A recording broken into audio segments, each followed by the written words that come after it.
8 passos para fazer o planejamento na educação infantil. O último é o mais legal. Olá, tudo bem? Seja bem-vindo ao canal Aprender Ensinando. Eu sou Exivaldo Idaleno, conectando você ao conhecimento. Nesta videoaula vamos falar sobre o planejamento na educação infantil. Uma das etapas mais fundamentais para a formação do indivíduo é, sem dúvida, a educação infantil. Nela, o sujeito aprende diversas habilidades cognitivas, sociais, motoras, éticas e morais. Esse conjunto de aprendizagem vai influenciar durante toda a sua vida. Por este motivo, essa etapa é uma das mais importantes na formação.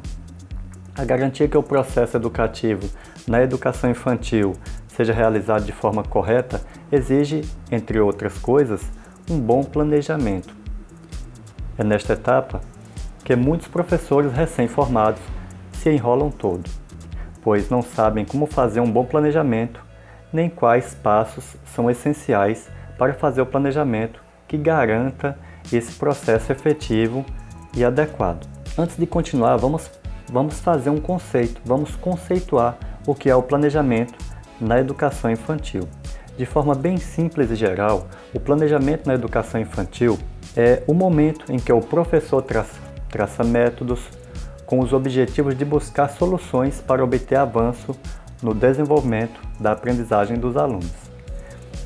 Neste momento, ele cria recursos com materiais diversos, garrafas PET, papel, papelão, tampinhas de garrafa, dentre outros materiais para explicar o conteúdo de forma bem didática e simples aos pequenos, às crianças. Ele também elabora exercícios práticos para fixar o conhecimento que será ensinado às crianças. O planejamento na educação infantil exige objetivos de aprendizagem, seleção de atividade pedagógica, definição de recursos didáticos, elaboração de estratégias de avaliação para acompanhar o desenvolvimento de aprendizagem das crianças. Assim, vamos aprender os 8 passos para fazer um excelente planejamento na educação infantil. O primeiro passo que é necessário definir objetivos claros de aprendizagem, o que deve ser alcançado ao final do processo educacional. Esses objetivos devem ser claros, precisos e coerentes com a necessidade e possibilidades das crianças. O segundo passo é identificar as necessidades e características de cada criança.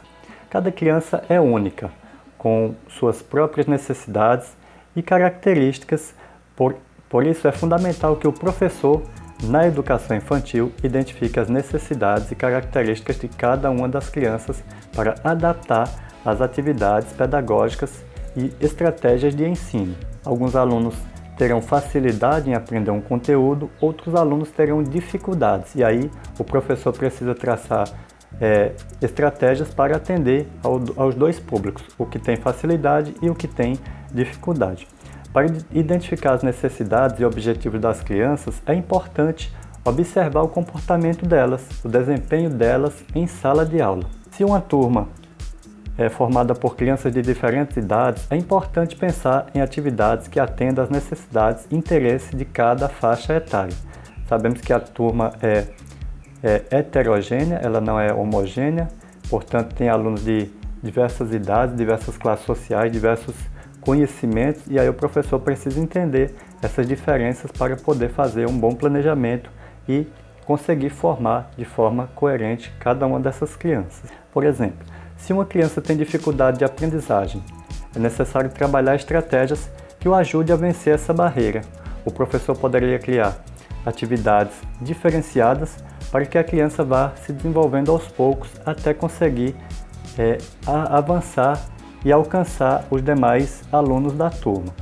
Existem crianças que têm dificuldades em ler, outros têm dificuldades em escrever, outros têm dificuldades em entender o que o professor está explicando, e aí o professor precisa criar atividades diferenciadas para esses alunos conseguirem se desenvolver aos poucos até conseguir alcançar os demais alunos da turma. A terceira é selecionar atividades pedagógicas adequadas. De nada adianta o professor pegar atividades do 5º ano e trazer para o 1º ano, porque vai só frustrar a cabeça dos pequeninos, porque eles não vão entender o que o professor está pedindo naquela atividade. E aí eles vão ficar frustrados, vão ficar imaginando que são incapazes de se desenvolver na escola e vão acabar ficando frustrados e sem aprendizagem. Vai dificultar o desenvolvimento de cada um deles. Não vai adiantar de nada o professor utilizar atividades do quinto ano, primeiro ano, pois os alunos ficarão perdidos, desestimulados, pelo nível de dificuldade encontrado naquela atividade. A seleção de atividades pedagógicas deve ser feita com base nos objetivos de aprendizagem de cada aluno. As atividades devem ser adequadas à idade e ao nível de desenvolvimento de cada uma criança. Por exemplo, se o objetivo é desenvolver habilidades motoras, pode-se utilizar atividades que envolvam movimentos, coordenação, como jogos de bola ou circuitos.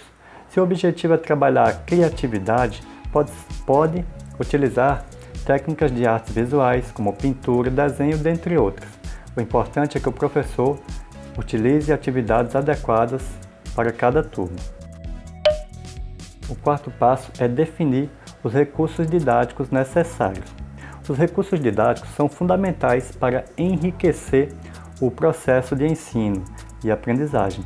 É preciso definir quais recursos são necessários para realizar a atividade pedagógica, como materiais escolares, jogos, brinquedos, livros, dentre outros. Por exemplo, poderá ser utilizado materiais plásticos, papelão, tampa de garrafa, sobre diferenças entre objetos. O professor poderá dizer qual a diferença entre o plástico e o papelão, e aí os alunos vão descobrir e vão aprendendo as diferenças entre um material e outro. O quinto passo é elaborar estratégias de avaliação. De nada adianta o professor ministrar um bom conteúdo, fazer um bom planejamento e não ter uma boa avaliação para saber se realmente está dando certo esse planejamento, está dando certo essas aulas, esse conhecimento que ele está ensinando, se os alunos realmente estão aprendendo, se ele não avaliar se isso realmente está acontecendo. A avaliação é uma etapa fundamental no processo de ensino e aprendizagem. Ela permite ao professor da educação infantil acompanhar o processo de aprendizagem das crianças e identificar possíveis dificuldades que elas tenham. Por exemplo, pode-se realizar avaliações periódicas para verificar o progresso da criança, se ela está aprendendo ou não. Caso esteja aprendendo, está no caminho certo, continua fazendo. Caso não, é preciso mudar todo o planejamento, toda a estratégia para facilitar na aprendizagem dessa criança. O sexto passo é estabelecer um cronograma de atividades. Isso é importante que o professor tenha essa organização para não se perder em meio a essa caminhada educativa. É importante estabelecer um cronograma de atividades que permita ao professor, na educação infantil, realizar atividades pedagógicas de forma adequada em tempo hábil. Por exemplo, pode-se estabelecer um cronograma semanal para as atividades, definir quais serão realizadas e em cada dia da semana. Se o professor tem uma organização do que ele vai ensinar naquele dia da semana, facilitando assim a sua organização. O sétimo passo é acompanhar a adaptação, acompanhar e adaptar o planejamento constantemente. Muitas vezes o professor faz um planejamento bonitinho, mas precisa mudar alguma coisa, precisa mudar para atender a necessidade daquela turma. E aí o professor tem que ter essa flexibilidade para adaptar esse planejamento àquela determinada turma. O processo de ensino e aprendizagem é dinâmico e está constantemente mudando, evoluindo. Por isso, é importante que o professor, na educação infantil, acompanhe e adapte o planejamento constantemente de acordo com as necessidades e possibilidades para ajudar, para facilitar na aprendizagem das crianças. Antes de passar para o próximo tópico, eu gostaria de te pedir que nos ajude a te ajudar, se inscrevendo no canal, clicando em gostei, comentando os vídeos, compartilhando com seus amigos, com seus familiares, nos ajudando a continuar a te ajudar. Assim, o algoritmo entende que esse vídeo é importante e compartilha com mais pessoas. O oitavo e último passo é conhecer o perfil do seu aluno. É fundamental que o professor conheça o aluno, que estabeleça objetivos claros para definir atividades a serem realizadas, para escolher as ferramentas certas pedagogicamente e adequar a avaliação constantemente no processo de ensino-aprendizagem para os seus pequenos. Conhecendo o seu público-alvo, conhecendo os seus alunos, fica fácil você utilizar as atividades pedagógicas, as avaliações e assim formar um sujeito na sua totalidade.